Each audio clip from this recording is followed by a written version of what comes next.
அஸ்ஸலாமுஅலைக்கும் வணக்கம் ஐபோன் welcome to CGC talk shop. This is me Rinosa Nishan. தமிழக செய்திகளுக்காக நான் உங்களை மீட் பண்ணியிருக்கேன்.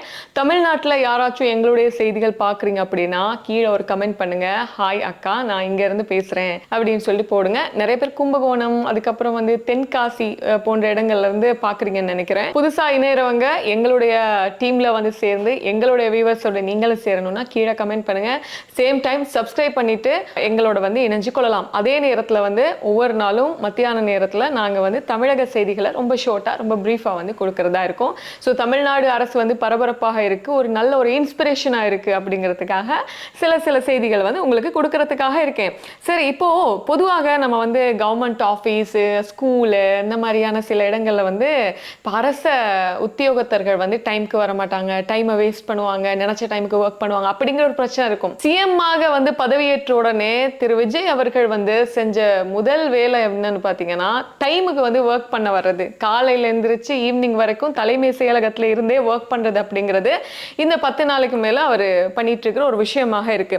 இப்படி இருக்கிற பட்சத்துல தமிழ்நாடு அரசினுடைய தலைமை செயலகத்துல கிட்டத்தட்ட 5500க்கும் மேற்பட்ட அரசு ஊழியர்கள் ஒர்க் பண்றாங்க. ஏன்னா அத்தனை அமைச்சுகளுக்கு உரிய பொறுப்புகள், அதுக்குரிய துறைகள் எல்லாம் அங்கதான் இருக்கு. அப்படிங்கிறதுனால 40க்கும் மேற்பட்ட துறைகள்ல இத்தனை தொழிலாளிகள், அதாவது ஊழியர்கள், அரச ஊழியர்கள் ஒர்க் பண்றாங்க. இவங்கெல்லாம் என்ன பண்றாங்கன்னா டைமுக்கு வர்றதில்ல அப்படிங்கிற ஒரு குற்றச்சாட்டு இருந்துச்சாம். லேட் ஆகி வர்றாங்க அப்படிங்கிறது. அவங்களுடைய டைம் பாத்தீங்கன்னா காலையில 10 மணில இருந்து ஈவினிங் 5:45 மணி வரை. இதுக்கு இடையில ஒரு half an hour லஞ்சுக்காகவோ இல்லைன்னா ஒரு டீ பிரேக் எடுப்பாங்கன்னு வச்சுக்கோங்களேன். ஆனாலும் சேரும் பொழுது 10:30 11 மணி அப்படி ஆகும் பொழுது இப்படி எல்லாமே லேட் ஆகி வந்தா வேலைகளும் தாமதமாக நடக்கும்னு சொல்லிட்டு வாய்மொழி மூலமான ஒரு அறிவித்தலை விடுத்திருக்காரா நேத்து மாண்புமிகு முதலமைச்சர், தமிழகத்தினுடைய முதலமைச்சர் திரு விஜய் அவர்கள். அதுக்கப்புறம் இன்னைக்கு பாத்தீங்கன்னா 90% அரசு ஊழியர்கள் இன்னைக்கு தலைமை செயலகத்துக்கு டைம்க்கு வந்திருக்காங்க அப்படின்னு சொல்லிட்டு தமிழ்நாடு ஊடகங்கள் செய்திகளை வெளியிட்டு இருக்காங்க. இது ஒரு நல்ல விஷயம்னு சொல்லலாம். பொதுவாக நீங்க பாத்தீங்கன்னா இத்தனை வருஷமும் இதுக்கு முன்பாக முதலமைச்சர்களாக இருக்கலாம், எப்படி சம்திங் யாராக வட்டவர் எப்படியாக வேணாலும் இருந்துட்டு போகலாம். இந்த மாதிரியான ஒரு சிஸ்டத்தை கொண்டு வரலாம். ஆனால் இது எல்லாருக்கும் புதுசா இருக்கு அப்படிங்கிறதுக்காக எல்லாரும் திரும்பி பார்க்க வைக்குது. ஸோ ஆர்டர் போட்டிருக்காங்க, டைம்க்கு ஒர்க் பண்ணுங்க. டைம் நான் இப்போ 10 மணிக்கு ஒர்க் ஸ்டார்ட் ஆகுதுன்னா 9:30 மணிக்கெல்லாம் வந்துருங்க அப்படின்னு சொல்லியிருக்காங்க. அதனால இன்னைக்கு எல்லாமே கரெக்ட் டைமுக்கு வந்திருக்காங்க அப்படிங்கிறது மிக முக்கியமான ஒரு விஷயமா இருக்கும். இந்த சிஸ்டத்தை இலங்கையில் இருக்கக்கூடிய அரச உத்தியோகத்தர்கள் வைக்கக்கூட அரச பணியகங்கள்ல இருக்கிறது பெட்டர்னு நான் நினைக்கிறேன். இது இன்னைக்கு அதிகமாக பரபரப்பாக பேசப்பட்டுட்டு வந்த ஒரு செய்தியாக இருக்கு. சரி, நேத்துல இருந்து இன்னைக்கு வரைக்கும் என்ன நடந்தது தமிழகத்துல, அரசியல் சார்ந்து என்ன நடந்தது அப்படின்னு பார்க்கும்போது தான் இந்த செய்திகளை நான் உங்களுக்கு கொடுத்துட்டு இருக்கோம். இடையில தமிழக முதலமைச்சர் காலையில வீட்டுல இருந்து அவர் தலைமை செயலகத்துக்கு போகணும்னா 17 கிலோமீட்டர் நீலாங்கரை வீட்டுல இருந்து அவர் ஆபீஸ்க்கு போகும் வரும்போது டிராபிக் ஜாம் ஆகும், மக்களுக்கு பிரச்சனையாகும், ரோட்ல நிற்கும் போது மக்களுடைய போக்குவரத்து நெரிசல் ஏற்படும். இப்படி பல விஷயங்கள் இருக்கும் பொழுதுதான் ஒரு 5 நாட்களுக்கு முன்பாக ஒரு பிரச்சனையும் வேண்டாம், மக்கள் போற மாதிரி ரோட்ல போட்டு சிஎம் வரும்போது போகும்போது பாத்தீங்கன்னா ஒரு சிஎம்க்குன்னு சொல்லிட்டு ஒரு ரூட், ஒரு லேன்ல எல்லா வெஹிக்கிள்ஸும், அவங்களுடைய கான்வாய் வெஹிக்கிள்ஸ், பாதுகாப்பு வாகனங்கள் எல்லாமே ஒரே ரூட்ல போகும். முன்னாடி பாத்தீங்கன்னா அப்படி பரப்பி போகும், அப்படி இல்லாம ஒரே ரூட்ல போகும்னு சொல்லிட்டு அதே மாதிரி பாத்தீங்கன்னா இப்ப காணொளிகள் வெளியாகிட்டு இருக்கு. நார்மலி காலை நேரங்கள்ல அவருடைய வெஹிக்கிள் ஆஃபீஸ் போகும்போது, தலைமை செயலகம் போகும்போது ஒரே ரூட்ல அப்படியே போறதை பார்க்கக்கூடியதாக இருக்கு. இது ஒரு விஷயத்தை அவர் சொன்ன மாதிரி செஞ்சிருக்காருன்னு சொல்லலாம். இதே நேரத்தில் மிக முக்கியமாக இன்னொரு விஷயம் சொல்லியாகணும். என்னன்னா, இப்ப தமிழ்நாடு முதலமைச்சரினுடைய உத்தியோகபூர்வமான புகைப்படம், இந்த எல்லோ பேக்ரவுண்ட்ல இருக்கக்கூடிய ஒரு புகைப்படம். இதுக்கு நிறைய பேர் விமர்சனம் சொல்லிட்டு இருந்தாங்க. இந்த புகைப்படத்துல ஒரு கம்பீரம் இல்ல, விஜய் அண்ணா அவங்க நீங்க சிரிச்சிட்டு இருக்கிற மாதிரி இருக்கு, ஒரு சின்ன பிள்ளை ஒரு சைல்டிஷான ஒரு ஃபேஸ் கட்ல இருக்கீங்க, கொஞ்சம் கம்பீரமா மாசா அப்படி இருந்தீங்கன்னா நல்லா இருக்கும் அப்படிங்கிற மாதிரி சில கோரிக்கைகள் முன்வைக்கப்பட்டு வந்துட்டு இருக்கு. ஆனால் என்னன்னா அந்த புகைப்படம் தான் இப்ப நிறைய பேர் மாட்டி வைக்கிறாங்க. மாநகராட்சியில இருந்து, நகராட்சியில இருந்து, சில வீடுகள்ல இருந்து எல்லாமே போட்டோ ஃப்ரேம் பண்ணி வச்சிட்டு இருக்காங்க. இதுல என்னன்னா இன்னொரு வீடியோ வைரலாகி வந்துட்டு இருக்கு. புதுக்கோட்டை மாவட்டத்தில் இருக்கக்கூடிய அந்த புகைப்படங்களை ஃப்ரேம் செய்யக்கூடிய ஒருத்தருக்கு 500 600ன்னு வந்துட்டு இருக்கான் ஒரு நாளைக்கு ஆர்டர்ஸ். அவர் பல சென்னையில இருக்கக்கூடிய பல ஏரியாக்களுக்கு அனுப்பிட்டு இருக்கிறதாக அவர் சொல்லியிருந்தாங்க. சொல்லியிருந்தார். அவர் பேசினதை நான் வேற அவங்களுக்கு வந்து ஒளிபரப்புறேன். இரவு பகலாக வந்து விஜய் அவர்களினுடைய புகைப்படத்தை பிரிண்ட் எடுத்து ஃப்ரேம் போட்டு அனுப்புறது தான், அதாவது கட்டுக்கட்டாக வந்து அனுப்புறது தான் அவருடைய வேலைன்னு சொல்றாங்க. நிறைய பேர் தமிழக மக்களினுடைய வீட்டில் வந்து விஜய் அவர்களினுடைய, அதாவது இவர் தான் எங்களுடைய முதலமைச்சர் அப்படின்னு சொல்லிட்டு முதலமைச்சர் விஜய் என்று போட்டு அந்த புகைப்படத்தை வந்து வீட்டில் ஃப்ரேம் பண்ணி மாட்டிட்டு இருக்காங்க. இதுல ஹைலைட்டடான ஒரு விஷயம் என்னன்னா, நான் இன்னைக்கு பார்த்தேன், அதை நான் உங்களுக்கு சைட்ல காமிக்கிறேன்.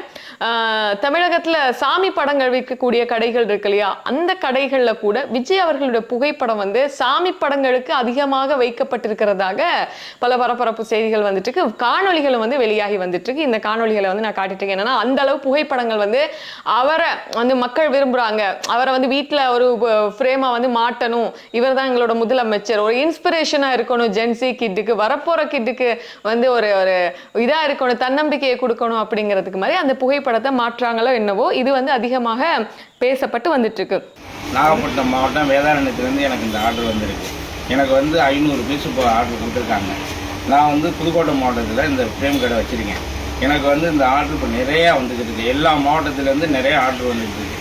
சிஎம் ஆனதுலேருந்து எனக்கு அதிக ஆர்டர். நைட்டு இரவு பகலாக நான் இந்த பணியை செஞ்சுக்கிட்டு இருக்கேன். ரொம்ப சிஎம்முக்காக ஹார்ட் ஒர்க் பண்ணி நான் அதை பண்ணி கொடுத்துக்கிட்டு இருக்கேன். எனக்கு முதலமைச்சருக்கு எனக்கு மனமார்ந்த நன்றி. இதுக்கு இடையில வந்து இன்னைக்கு நடந்த ஒரு விஷயத்தை வந்து சொல்லி ஆகணும். சிஎம் விஜய் வந்து இன்னைக்கு தலைமை செயலகத்துல 2.90 கோடி ரூபாய் மதிப்பீட்டுல மருத்துவம் மற்றும் ஊரக நல பணிகள் இயக்கத்தின் பயன்பாட்டிற்காக 40 ஜீப் வாகனங்களை வந்து கொடுத்திருக்காருன்னு சொல்லப்படுது. அந்த வாகனங்களை வந்து டெஸ்ட் டிரைவ் பண்ணதே அவர் தான். அந்த காணொலிகள் கூட இன்னைக்கு வெளியாகினது. தாங்க நானும் கொஞ்சம் ஓட்டி பார்க்குறேன் வண்டி அப்படின்னு சொல்லிட்டு அவரே வந்து ஓட்டி பார்க்குறாரு.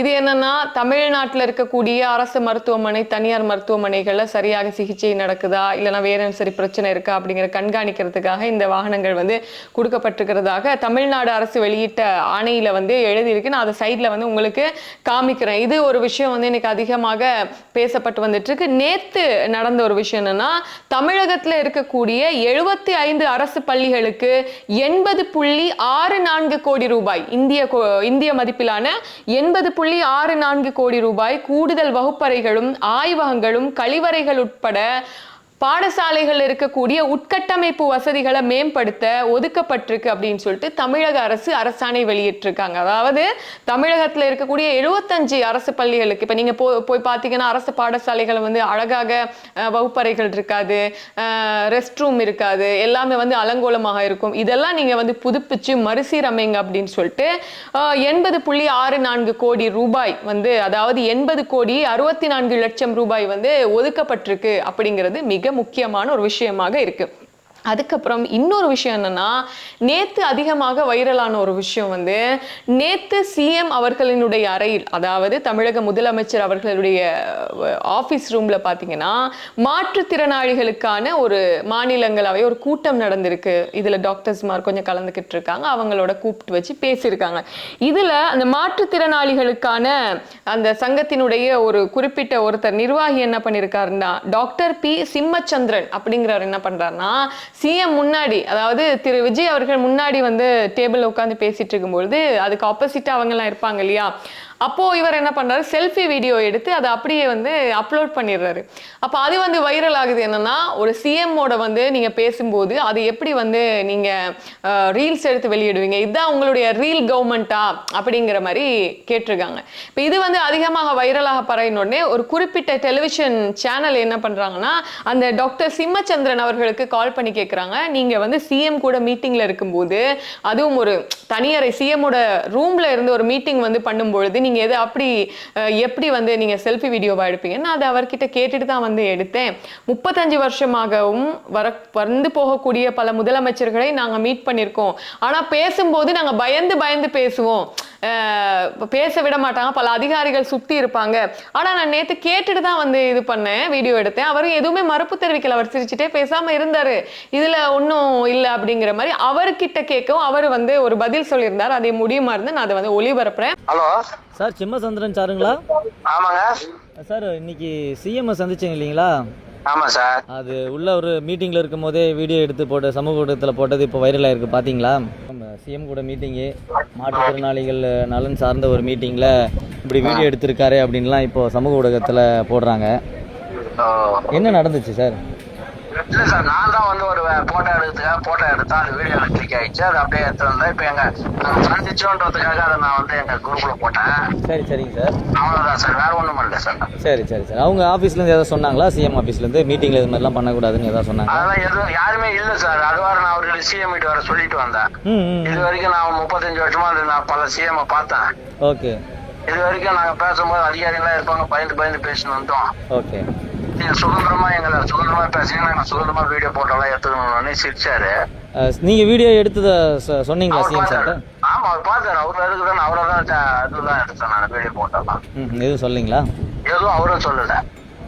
அதுக்கப்புறம் வெளியே வந்த பிறகுதான் இத இன்னொரு வாட்டி பார்த்து காலையில பிஆர்ஓ கூப்பிட்டு இது மாதிரி நீங்க குரூப்ல போட்டீங்களே, எல்லாரும் பார்த்து ஏதாவது சொல்லுவாங்களா, நீங்க எதுக்கு உள்ள வந்து வீடியோ எடுத்ததான் குரூப்ல போட்டீங்கன்னாரு.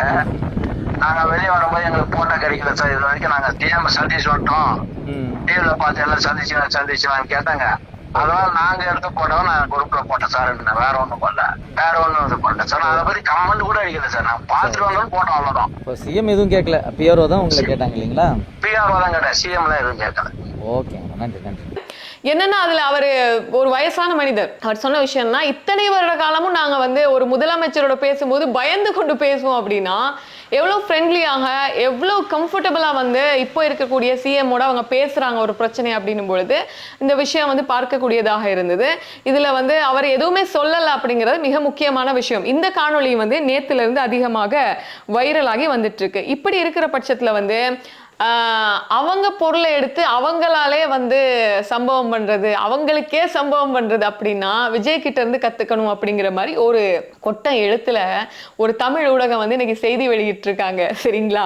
சரி, என்னடா அப்படின்னு பார்த்தா, இப்ப விஜய் அவர்கள் வந்து ஆட்சிக்கு வரும்பொழுது ஒரு சில வாக்குறுதிகளை கொடுத்தாரு இல்லையா? ஆனா அந்த வாக்குறுதிகள் நிறைவேற்றுவதற்கு கொஞ்சம் டைம் ஆகும் அப்படின்னாலும் இன்னொரு மிக முக்கியமாக இருக்கிறன்னா, இதற்கு முன்பாக இருந்த அதிமுக அரசாங்கம், அதாவது ஏடிஎம்கே கவர்மெண்ட்லயும் டிஎம்கே திமுக அரசாங்கத்திலையும் கொடுக்கப்பட்ட மக்களுக்கு செய்யப்பட்ட சில நலத்திட்டங்களை வந்து கண்டினியூ பண்றாருப்பா. அதனால வந்து எதிர்கட்சிகளுக்கு அரசியல் செய்யறதுக்கு கூட சில விஷயங்கள் இல்ல, அதனால நல்ல விஷயங்கள் அவங்களுடைய வேலை திட்டங்களை ஸ்கீமே இவர் தொடர்ந்துட்டு போறாரு அப்படிங்கிறது வந்து அதிகமாக பேசப்பட்டு இருக்கு. அதுலதான் மிக முக்கியமாக வந்து பாத்தீங்கன்னா 2013ஆம் ஆண்டு தமிழ்நாட்டினுடைய முதலமைச்சராக இருந்த மறைந்த ஜெயலலிதா அம்மையார் அவர்களால் துவங்கி வைக்கப்பட்ட அம்மா உணவகம்.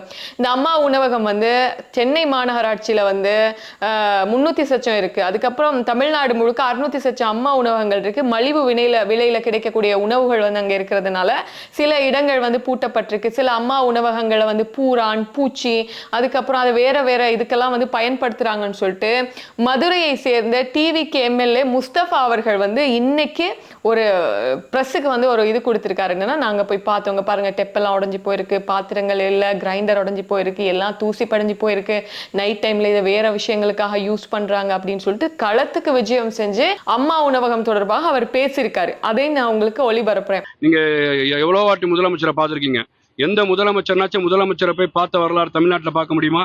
முதலமைச்சர் கொண்டு வந்த திட்டத்தை, இவங்க கொண்டு வந்த திட்டத்தை திமுக அரசாங்கம் மூடி வச்சிருக்கு. இன்னைக்கு பாம்பும் பூரானும் பள்ளியும் இந்த அம்மா உணவகத்துல இருக்கு. நான் போய் பாக்குறேன், கிரைண்டர் உடஞ்சி கிடக்கு, மிக்சி உடஞ்சி கிடக்கு, இங்க இருக்கக்கூடிய எந்த பொருளுமே இல்ல. இது வந்து பாத்தீங்கன்னா சமூக விரோதிகள் நைட்டு வந்து பாத்தீங்கன்னா தவறான விஷயத்துக்கு இதை பயன்படுத்தி இருக்காங்க. இங்க சுத்தி அந்த மாதிரி பொருள்லாம் கிடக்கு, விஷயம்ல காட்டியிருக்கிறேன்.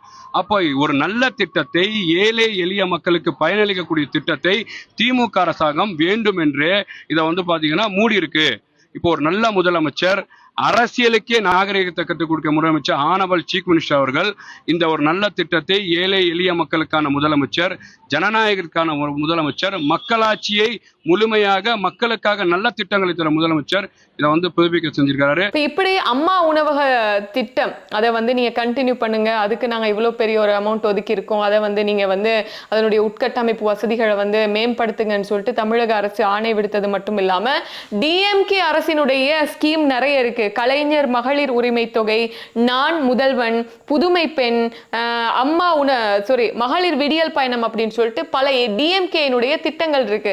இதுல நீங்க பாத்தீங்கன்னா கலைஞர் மகளிர் உரிமை தொகை அப்படிங்கிறது வந்து 2023ஆம் ஆண்டுல தமிழ்நாட்டினுடைய முதலமைச்சராக இருந்த CN அண்ணாதுரை அவர்களினுடைய பிறந்த நாள் அன்னைக்கு முதலமைச்சராக இருந்த ஸ்டாலின் ஐயா அவர்கள் என்ன பண்ணாங்கன்னா கலைஞருடைய பேர்ல வந்து தமிழ்நாட்டினுடைய குடும்ப தலைவிகளுக்கு மாதந்தோறும் 1000 ரூபாய் வந்து டெபாசிட் பண்ற அளவுக்கு வந்து ஒரு ஸ்கீமை வந்து கொண்டது. அதுதான் வந்து கலைஞர் மகளிர் உரிமை தொகை அப்படின்னு சொல்லிட்டு குடும்ப தலைவிகளுக்கு, வறுமையில் இருக்கக்கூடிய குடும்ப தலைவிகளுக்கு வந்து ஒதுக்குறாங்க 1000 ரூபாய். இதுக்கு முதல் கட்டமாக 12,000 கோடி வந்து ஒதுக்கப்பட்டதுன்னு வந்து சொல்றாங்க. இந்த நான் முதல்வன் திட்டம் அப்படிங்கிறது வந்து தமிழ்நாட்டில் இளைஞர்கள் மற்றும் மாணவர்களின் கல்வி மற்றும் வேலை வாய்ப்பு திறன்களை மேம்படுத்த அரசாங்கத்தால் தொடங்கப்பட்ட ஒரு திட்டம் தான் நான் முதல்வன் திட்டம். அவங்களுக்கு பயிற்சிகள் கொடுக்கறது, வேலை வாய்ப்புக்கான வசதிகளை செஞ்சு கொடுக்கறது அப்படின்னு சொல்லிட்டு பல விஷயங்கள் இதுல அமையுது. புதுமை பெண் அப்படிங்கிறது வந்து என்னன்னா, அரசு பள்ளிகள்ல படிக்கும் 6ஆவதுல இருந்து 12வது வகுப்பு மாணவிகளுக்காக மாதந்தோறும் வந்து 1000 ரூபாய் வந்து டெபாசிட் பண்ணுவாங்க. அது புதுமை பெண் அப்படின்னு சொல்றாங்க. தமிழ் புதல்வன் அப்படிங்கிற ஒரு திட்டத்தை டிஎம்கே அரசு கொண்டு போகுது. அரசு பாடசாலைகளில் படிக்கும் மாணவர்களின் உயர்கல்வியை ஊக்கப்படுத்த தமிழ்நாடு அரசு அறிமுகப்படுத்திய ஒரு சிறப்பு திட்டம் தகுதியற்ற மாணவர்களுக்கு, அதாவது வந்து வறுமையில் இருக்கக்கூடிய மாணவர்களுக்கு மாதந்தோறும் 1000 ரூபாய் அவர்களது வங்கி கணக்குகளுக்கு வந்து வைக்கப்படும். இப்ப இந்த திட்டத்தை எல்லாமே கண்டினியூ பண்றாரு விஜய் அவர்கள்னு சொல்லப்படுது. ஆனா விஜய் அவர்களுடைய வாக்குறுதிகள் என்னன்னா, குடும்ப தலைவிகளுக்கு 2500 ரூபாய் நான் வழங்குவேன், வருஷத்துக்கு 6 கேஸ் சிலிண்டர் வழங்குவேன், அதுக்கப்புறம் தமிழ்நாடு மாநிலம் முழுக்க பெண்களுக்கு வந்து போக்குவரத்து இலவசமாக்கி கொடுக்கப்படும், கல்யாணம் பண்ணீங்கன்னா 1 சவரன் வந்து தங்கம் கொடுக்கப்படும், புள்ள பிறந்துச்சு அப்படின்னா தங்க மோதிரம் வழங்கப்படும், பட்டு சேலை வழங்கப்படும் கல்யாணம் நீங்க பண்ணும்போது, இப்படி பல்வகையான வாக்குறுதிகளை வந்து அவர் வந்து கொடுத்திருந்தாரு. இதுக்கு வந்து விமர்சனங்கள் வந்திருந்தாலும் இருக்கிற திட்டத்தை அதே மாதிரி கொண்டு போறது அப்படிங்கிறது நல்ல விஷயம் தான் அப்படிங்கிறது ஒரு பேசப்படுற விஷயமாக இருக்கு.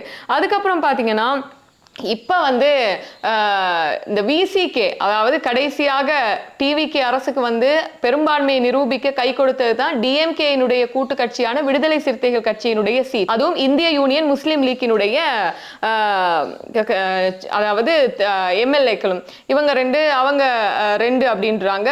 Communist party 4, Marxist communist party, அதுக்கப்புறம் இந்தியன் கம்யூனிஸ்ட் பார்ட்டி, இப்படி இவங்க எல்லாம் வந்து கை கொடுத்ததுனால தான் விஜய் வந்து பெரும்பான்மை அமைச்சிச்சு. அதுக்கப்புறம் ஏடிஎம்கே கவர்மெண்டினுடைய 25 எம்எல்ஏக்கள் வந்து அன்னைக்கு ஆதரவு கொடுத்திருந்தாங்க.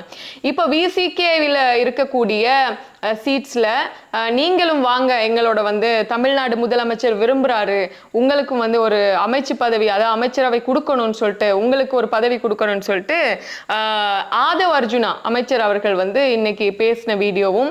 விடுதலை சிறுத்தைகள் கட்சி தலைவர் அண்ணன் திருமானன் அவர்களை நாங்கள் அழைக்கிறோம் அமைச்சரவையில் பங்கு பெற. மாண்புமிகு முதலமைச்சர் அவர்களுடைய விருப்பமும் அதுதான்.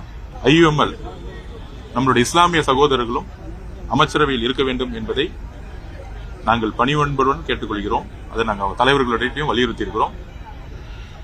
அது மாதிரி இடதுசாரி சிந்தனைகள் கொண்ட சமூக நீதியின் அடிப்படையில் மதசார்பற்ற கொள்கையில் இருக்கக்கூடிய எல்லோரும் தலைவர்களும் அமைச்சரவையில் வர வேண்டும் என்பது மாண்புமிகு முதலமைச்சருடைய விருப்பம்.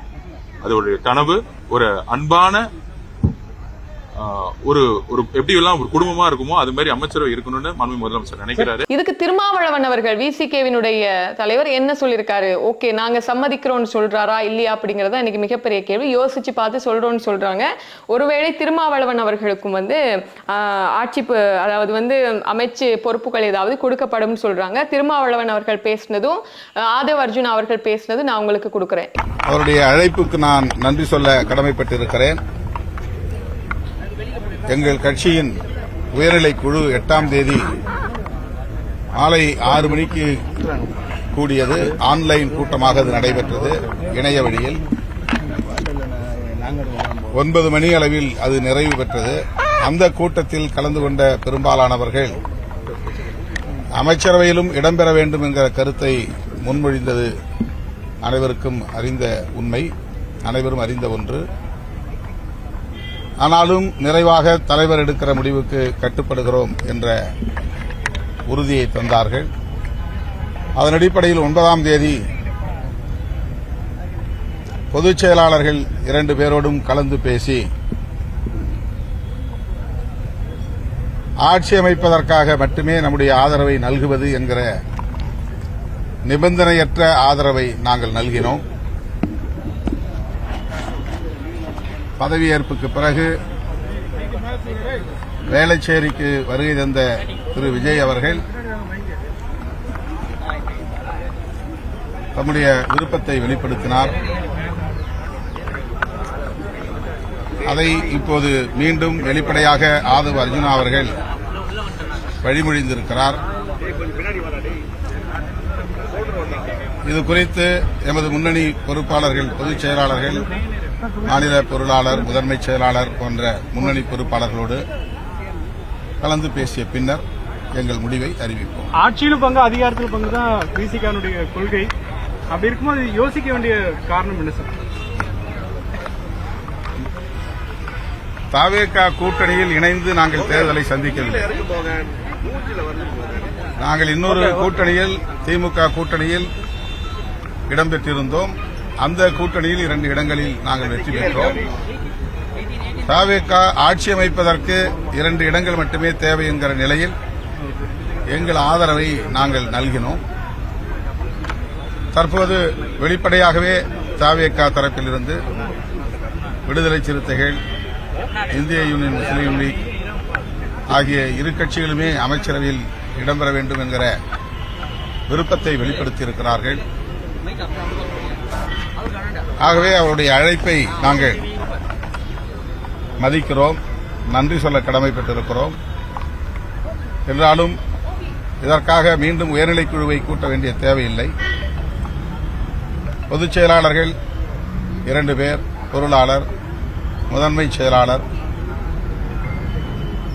ஆகிய முன்னணி பொறுப்பாளர்களோடு இந்த அழைப்பு குறித்து நாங்கள் கலந்து பேசி முடிவை அறிவிப்போம். இதே நேரத்துல வந்து நான் இன்னைக்கு ஒரு வீடியோ பார்த்தேன். பள்ளி கல்வித்துறை அமைச்சராக இருக்கக்கூடிய திரு ராஜ்மோகன் அவர்கள் வந்து கிட்டத்தட்ட 6-7 வருஷங்களுக்கு முன்பாக நாம் தமிழர் கட்சியினுடைய ஒருங்கிணைப்பாளர் சீமான் அவர்களை வந்து இன்டர்வியூ எடுத்தார். அதுலதான் அந்த ஆமைக்கரை வந்து தமிழீழ விடுதலை புலிகளின் தலைவர் பிரபாகரனோடு வந்து சாப்பிட்ட விஷயங்கள் குறித்து பேசியிருப்பாரு. அந்த வீடியோவை நான் இன்னைக்கு வந்து பார்க்கும்பொழுது ஒரு விஷயம் வந்து நான் கவனிச்சேன். என்னன்னா, அவர் முன்னாடி இருக்கிறது வந்து இன்னைக்கு பள்ளி கல்வித்துறை அமைச்சராக இருக்கக்கூடிய ராஜ்மோகன் அவர்கள். எவ்வளவு பெரிய ஒரு வளர்ச்சின்னு பாருங்க.